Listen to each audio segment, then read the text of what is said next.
It was now 2 days before Passover and the Festival of Unleavened Bread. The leading priests and the teachers of religious law were still looking for an opportunity to capture Jesus secretly and kill him. But not during the Passover celebration, or the people may riot. Meanwhile, Jesus was in Bethany at the home of Simon, a man who had previously had leprosy. While he was eating, a woman came in with a beautiful alabaster jar of expensive perfume made from essence of nard. She broke open the jar and poured the perfume over his head. Some of those at the table were indignant. Why waste such expensive perfume? It could have been sold for a year's wages and the money given to the poor. So they scolded her harshly. Leave her alone. Why criticize her for doing such a good thing to me? You will always have the poor among you, and you can help them whenever you want to. But you will not always have me. She has done what she could and has anointed my body for burial ahead of time.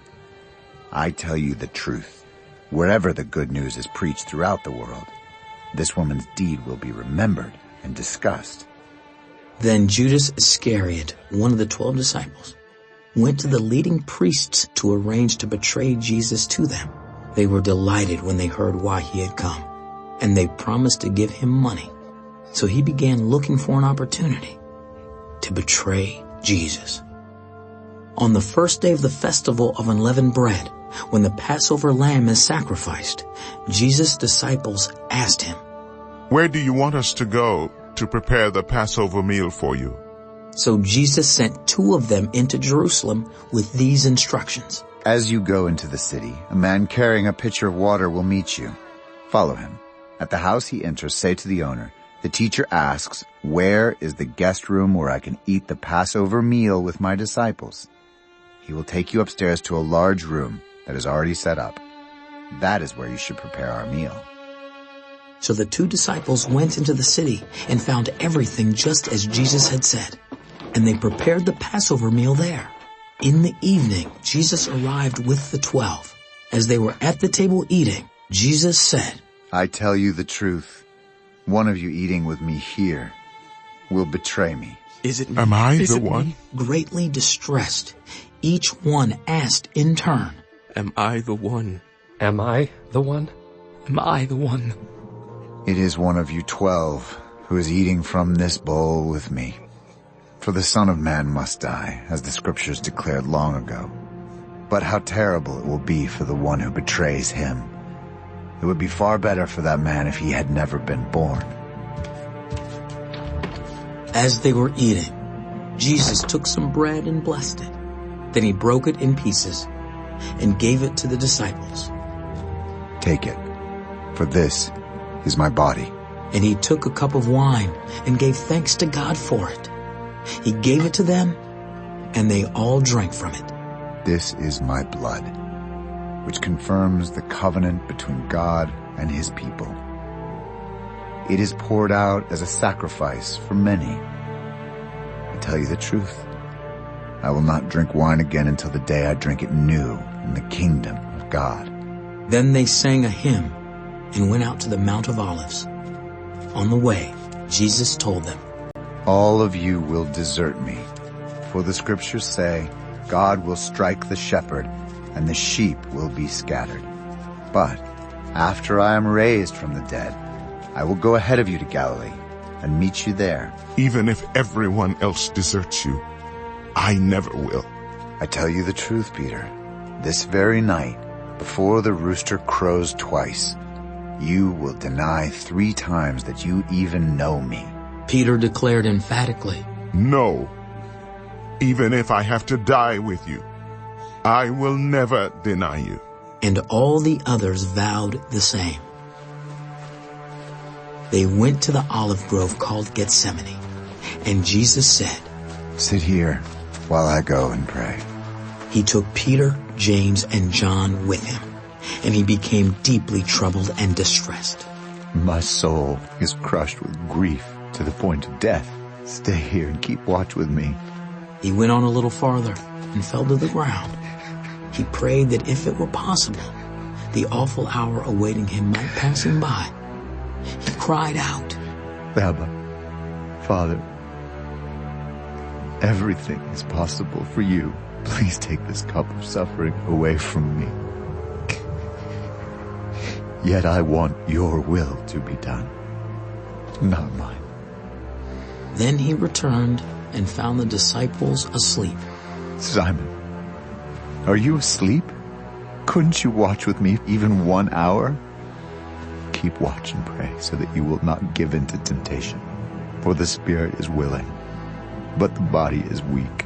Then Jesus left them again and prayed the same prayer as before. When he returned to them again, he found them sleeping, for they couldn't keep their eyes open. And they didn't know what to say. When he returned to them the third time, he said, Go ahead and sleep. Have your rest. But no, the time has come. The Son of Man is betrayed into the hands of sinners. Up. Let's be going. Look, my betrayer is here. And immediately, even as Jesus said this, Judas, one of the 12 disciples, arrived with a crowd of men armed with swords and clubs. They had been sent by the leading priests, the teachers of religious law, and the elders. The traitor, Judas, had given them a prearranged signal. You will know which one to arrest when I greet him with a kiss. Then you can take him away under guard. As soon as they arrived, Judas walked up to Jesus. Rabbi, Judas exclaimed, and gave him the kiss.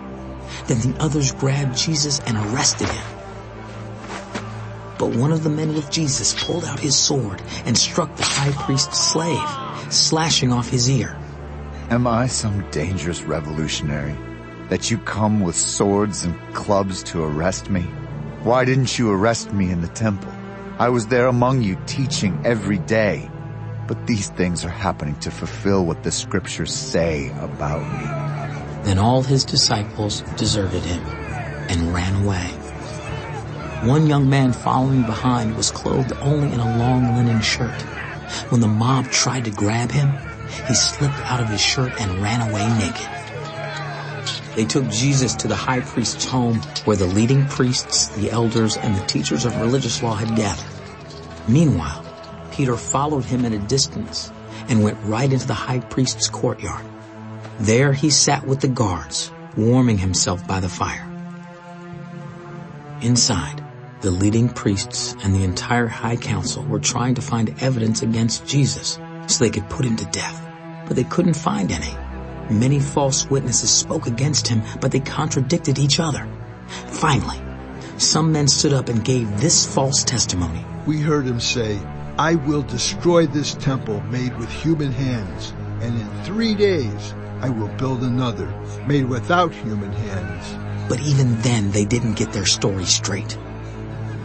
Then the high priest stood up before the others and asked Jesus, Well, aren't you going to answer these charges? What do you have to say for yourself? But Jesus was silent and made no reply. Are you the Messiah, the Son of the Blessed One? I am. And you will see the Son of Man seated in the place of power at God's right hand, and coming on the clouds of heaven. Then the high priest tore his clothing to show his horror. Why do we need other witnesses? You have all heard his blasphemy.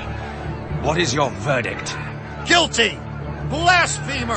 Kill him! Kill him! He deserves to die! Then some of them began to spit at him, and they blindfolded him and beat him with their fists.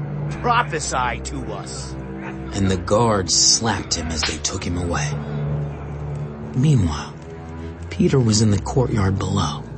One of the servant girls who worked for the high priest came by and noticed Peter warming himself at the fire. She looked at him closely. You were one of those with Jesus of Nazareth. I don't know what you're talking about. He went out into the entryway.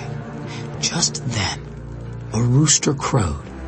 When the servant girl saw him standing there, she began telling the others, This man is definitely one of them. But Peter denied it again.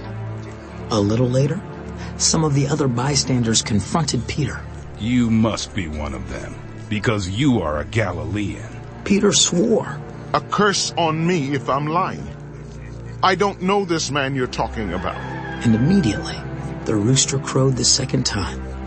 Suddenly, Jesus' words flashed through Peter's mind. Before the rooster crows twice, you will deny 3 times that you even know me. And he broke down and wept.